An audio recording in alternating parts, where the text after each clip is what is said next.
Si Kylian Mbappé n'a pas encore quitté le PSG, la liste de ses possibles remplaçants commence à se garnir.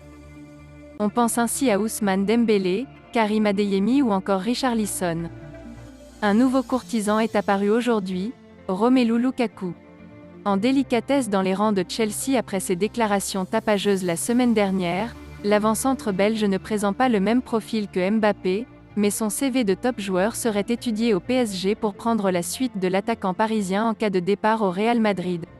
Le Mirror évoque ainsi son nom depuis ce week-end, avec un possible prix de 90 millions d'euros, environ 25 millions d'euros de moins que ce qu'avaient dépensé les Blues pour se l'offrir l'été dernier.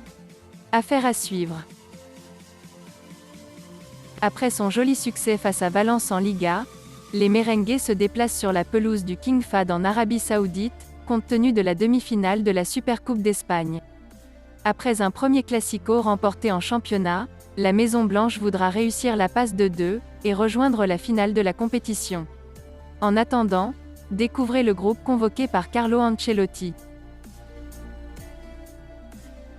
De l'autre côté, les Blaugrana vont tout faire pour aller en finale et remporter leur premier classico de l'année en Espagne, après la défaite en championnat. Pour cela, Xavi va pouvoir compter sur le retour d'Ansu Fati. Découvrez le groupe convoqué par le technicien espagnol. C'est une surprise à laquelle les supporters du Barça ne pouvaient pas s'attendre. Samuel Umtiti, annoncé depuis de longs mois sur le départ, et même poussé dehors par le club Blaugrana, a finalement prolongé son contrat avec le club catalan à la surprise générale. Sous contrat jusqu'en 2023, Umtiti a étendu son bail jusqu'en 2026 avec le club Blaugrana, sans que le Barça n'investisse plus d'argent. Un salaire réduit sur une plus longue durée qui va permettre au Barça de dégager les ressources pour inscrire Ferran Torres. Officiellement un joueur du FC Barcelone depuis le 28 décembre dernier, Ferran Torres n'a toujours pas fait ses débuts avec le club Blaugrana en raison d'une blessure au pied droit, puis d'un test positif au Covid-19. Selon les informations d'eSport 3, l'ailier droit espagnol est toujours positif au virus, tout comme Pedri. Les deux joueurs ne pourront pas se rendre ce lundi en Arabie Saoudite, pour préparer la demi-finale de la Supercoupe d'Espagne face au Real Madrid qui se jouera ce mercredi. Leur participation à cette rencontre est donc incertaine. Les mauvaises nouvelles s'enchaînent à Barcelone.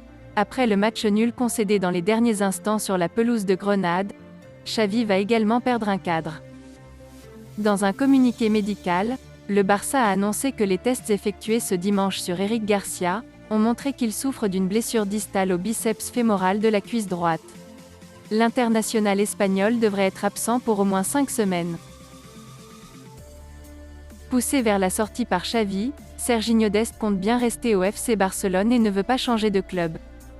Dest veut s'imposer en Catalogne. Le latéral droit américain arrivé en 2019 ne fait pas partie des plans de Xavi, qui lui préfère Dani Alves au poste de latéral droit. Les Blaugrana le pousseraient même vers la sortie, alors que de nombreux clubs sont intéressés et que sa vente pourrait rapporter une belle somme au Barça. Merci d'avoir suivi cette vidéo, et n'hésitez pas de vous abonner à la chaîne. Likez, commentez et partagez-la avec vos amis. Portez-vous bien, et que la paix soit sur vous.